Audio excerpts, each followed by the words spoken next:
So far, we haven't done reduction in comparison to the lending rate. For me, the more important thing now is that having reduced the policy repo rate by further 25 basis points, we have to now, concentrate on the monetary policy transmission, and considering the fact, that inflation is going to be very benign.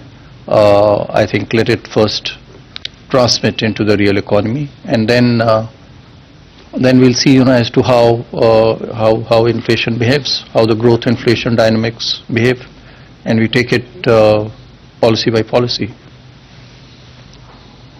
Second question on the rupee. See, our stated policy always has been that we allow the markets to determine.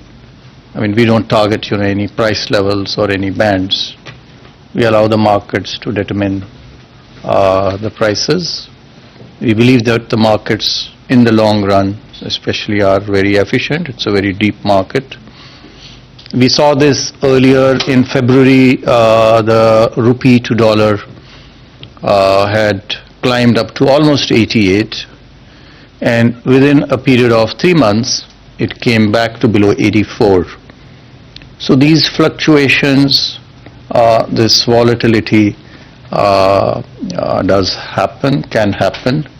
Our effort has been always to reduce any abnormal or excessive volatility, and that is what we will continue to endeavor. Our external sector, as I also mentioned in my statement, is very strong going forward. We do believe that we are having sufficient reserves. Current account is very manageable at about 1% or so, and given the strong fundamentals of our country, we should get good capital flows as well going forward. So I think we are in a very comfortable situation insofar as the external sector position is concerned. Thank you, sir. We'll take some more questions from our left side before we move here. So for the next question, I will ask Mr. Mayur Shetty from Times of India. Mayur, please. Thank you, sir. Thank you, Governor. Governor, historically, the current account deficit was of around 2% was seen to be manageable because we had this capital flows. But now, with this flows coming down, is there a change in what you see as manageable? Is it around the present level? And second part of the question was, you cut the rate despite the recent volatility in the rupee, and many forecasters had revised their expectation. So, does this is it reflecting your comfort with the situation in the forex market? Yeah, see, as mentioned even earlier in one of my press post MPC conferences, we are mostly the MPC is mostly driven by growth inflation dynamics, especially given the fact that ours is a domestic demand driven economy. I mean, our dependence on the external sector, it's a small percentage of our total GDP. So we continue to do so, and that's why while these factors are of course considered by the MPC, but given the growth inflation dynamics, this decision was taken. Your first question, I think I don't have more to add to what I told in response to the first question by Lata, which is that we are at a very comfortable. I do not expect the CAD to be as high as 2%. Some of the numbers that you are giving out. And so on the external sector side, we are very comfortably positioned. Thank you, sir. I will now request Ankur Mishra of ET Now to ask the next question. Ankur, please. Thank you so much for the opportunity. Good afternoon, Governor. I want to draw your attention towards the growth revision this time. You have revised it upwards. while surprises are always welcome, but last 2 quarters, the growth has been much more than what RBI has forecasted. So therefore, I want to understand what has been reasons for that. And more importantly, last time when I asked you a question about the aspiration, you mentioned 7% plus should be the aspiration. Now that you have forecasted more than 7%, 7.3% now, do you think the aspiration should move towards 8%? So, you could have also have said 9%. 7 plus can mean, anything, right? So, that is the baseline. When I said 7, that is really the baseline, because these are difficult things to actually estimate as to what, our potential GDP is. Of course, aspirations can be, can be very high. And so, having delivered, of course, 8% now on an average last 3-4 years, certainly this is certainly, well within our reach, and we should certainly, aspire for anything which is in that region. Yeah. Right? Thank you, sir. I now request Anup Roy of Bloomberg to ask his question. Anup, please. Thank you for the opportunity, sir. Sir, the markets were expecting some kind of rupee measures in this policy, and in October we have seen RBI was probably intervening heavily, but it stopped intervening and then rupee rapidly moved to 90. So are you comfortable with this kind of level for rupee? I don't have anything more to add than, what I think you people don't have more questions. Yeah. Sir, I will then ask that. Same question, Sir, I will then ask that how does this dollar rupee swaps help in this context, because it is not infusing. It's more of a liquidity measure. Yep. It's a liquidity measure. It's not to support the rupee. And your first question I also already answered, that we don't target any level, whether it is whatever levels are there. So we don't target any level, and we only allow for we just let the rupee find its correct position, correct level and band, just for an orderly movement. Thank you, sir. Thank you, sir. I now request Hamsini Karthik from Money Control to ask a question. Hamsini, please. Thank you, sir. Good afternoon. What would your message to banks be in terms of credit growth? Usually the barometer is that credit growth is 2x GDP. That's the ballpark with which we normally work, right? But it's now, GDP is ballpark of 8%, credit growth is just around 11%. And what is that number? You've done a lot of front loading now, 125 basis points reduction in repo. Transmission has also been quite healthy, healthier than what we've seen in the last cycle. What would your message to banks be, and what is that magic number in terms of credit growth that you'd like to see will bring a smile to your face? I think I don't know where you get the 2x figure of credit to GDP growth rate. Last 10 years it's been more or less 1x. More or less it's been 1x, and we have done well. The growth rates are also, real growth rates are about 7%. When one talks about 2x, those are the times before 2011-12, before earlier, we used to have very high credit growth rates, and you did see what impact, it had on bank asset quality. So I don't think 2x is the kind of number that we are looking at. We don't target any particular growth rate for the economy. Let's keep in mind that these things are mostly dependent on the structure of the economy. The monetary policy has a role only, in the short term, not in the long run. We can't accelerate or decelerate the rate of growth of the economy and at the same time of credit. Thank you, sir. Thank you, sir. We'll now take a few questions from this side. I'll request Sangeeta Mehta from Economic Times to ask a question. Thank you, sir. Sir, in the policy statement, you have said that growth is expected to soften somewhat.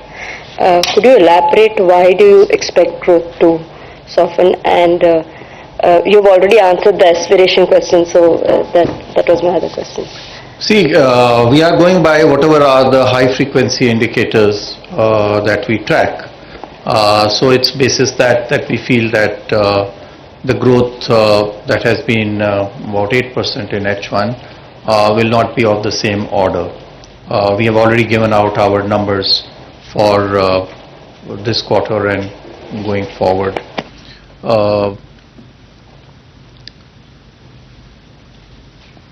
If you look at, the various sectors, we can separately, I don't have those details right now, but we can give you, separately those details. Okay? Details on? On, which sectors, will probably, not do as well as historically or, in the past they did. And would you like to, do you have some numbers, would you like to add over here? I think the main thing that I can add is that base effects will play out as well. Currently the growth rate is very, very high. So when one is talking about softening, it's from these very high levels. Sectorally, I think the outlook is highly resilient on each one of the sectors. So this small softening that we are talking about will be distributed across sectors primarily based on the base effects. And some of it is also, export-led. So we had earlier reduced the growth rates because of the high tariffs. So all those sectors which are tariff impacted, for example, textiles, leather, to some extent gems, jewelry, shrimps, these sectors certainly, although they have a very small component in our total economy, they will certainly be impacted. Thank you, sir, and thank you, madam. I will now request Manojit Saha from Business Standard to ask his question. Good afternoon. You have not mentioned there is space for supporting growth in this policy. So that was mentioned last policy, I think last policy also, but this time. So from a real rate point of view, which according to RBI's last report 1.4 to 1.9, is there any space for a real rate point of view? And also wanted to know whether implicit in the assumption behind to the decision was there is no trade deal with US. Was it also a consideration? That very unlikely. No, that's not a consideration. See, as I mentioned to you, ours is mostly a domestic demand-led economy, and whatever is the impact of the tariffs, higher tariffs, that has been already included in our projections. So it is not on account of the higher tariffs. It's a totality of things that we look at. Space, as I again mentioned, it will depend going forward, will be data driven as to whether there is further need, scope, first of all scope, and then whether there is a need. All I can say is that going forward we expect benign inflation, and so if the inflation continues to be the way it is, we expect the rates, the policy rates, to be low and not high. Whether now what rate it will be, that will be getting into speculation. But going forward, we expect benign inflation, and so we do expect low policy repo rates rather than higher policy repo rates. Thank you. Thank you, sir. I will now invite Vishwanath Nair of NDTV Profit to ask his question. Good afternoon, Governor. The comments on rupee that you made, we don't want to target levels, step in when volatility. Has that threshold of stepping in changed at all? As in, is there a point in the volatility where you're saying, okay, this much volatility is fine because it's the market forces at play, but beyond this is where we'll step in? And the second part to that is then this historically low inflation and blistering growth doesn't seem to be felt on the ground level. So I'm just trying to understand where the dissonance is people on the ground not feeling the inflation come down that much, nor that the pace of growth is as fast as it is. I don't know. I mean, where do you get this? Because we do rely on the numbers that are given out. I think there is a good growth. Inflation is certainly very low, and especially if you take out precious metals, I think it is being felt on ground as well. Of course, there can be, because I mean there is a geographical distribution to it. Some states it's lower inflation, some states it's higher. The consumption basket again of various sectors, segments of society is different. So there can be differential realization. But on the whole, inflation has certainly come down. You look at historically, it used to be about 7% and 5%, and now it's even much lower. So inflation has come down. Growth, of course, if you look at the improvement in the living standards of people, that has certainly over the years it has improved. So undeniably, I think it's being felt on the ground. It's a very hard, your first question is very hard, to put a formula or as to how, it's more an art than a science over there, and so that's what we try to do in managing. Has your tolerance increased of the volatility? That's the core of the question. Definition of volatility. For me, it has remained the same, and I think even for the RBI, I don't find that there is much of a change. We'll have to see as to, one can go back and look at the numbers and calculate for oneself as to whether volatility has the number is there. One can calculate what the volatility has been there, and you can find out if the volatility index, VIX or whatever you calculate, you can calculate it and find out as to whether volatility has actually increased or decreased over the years. But we don't think that there has been any conscious attempt to change our tolerance to volatility. Thank you, sir. I will now request Swati Bhatt-Shetty of Thomson Reuters to ask a question. Thank you, sir.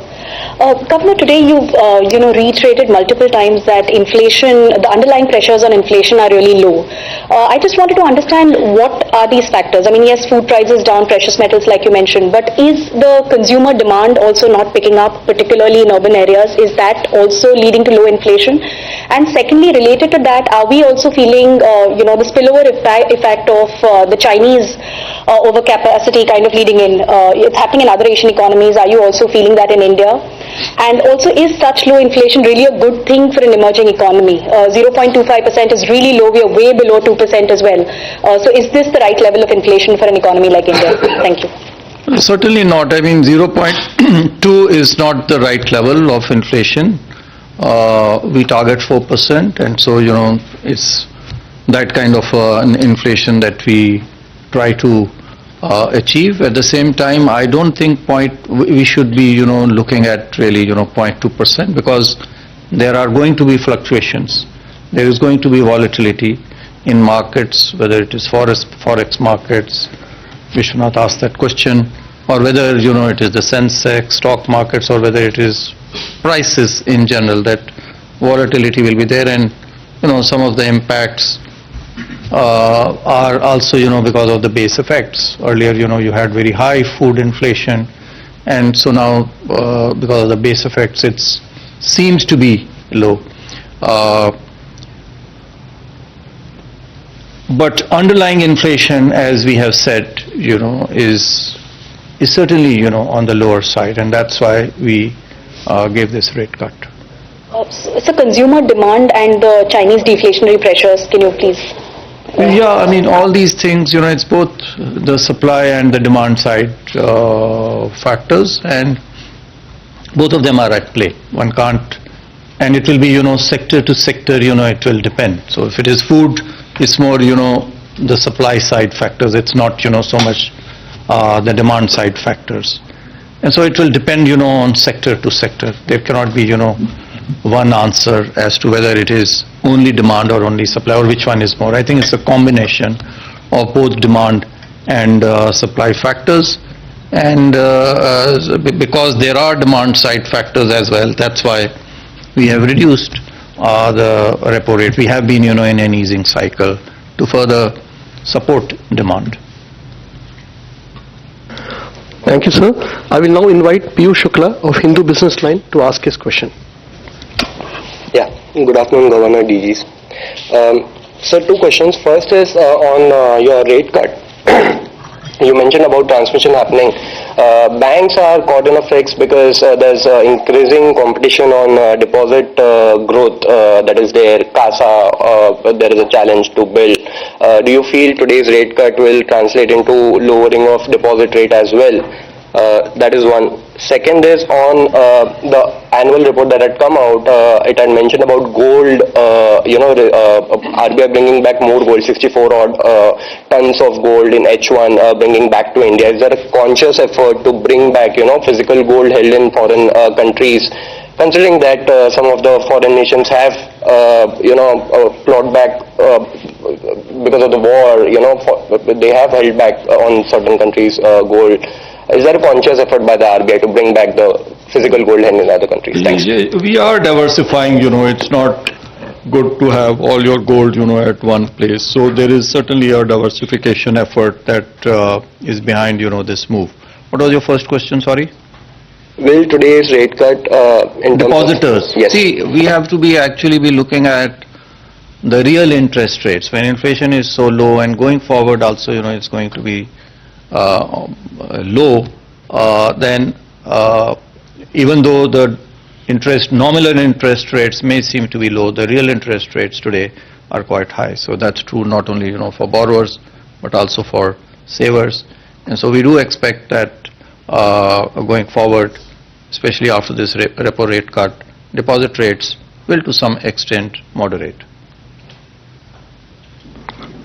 Thank you, sir. We'll have some questions from the left side again.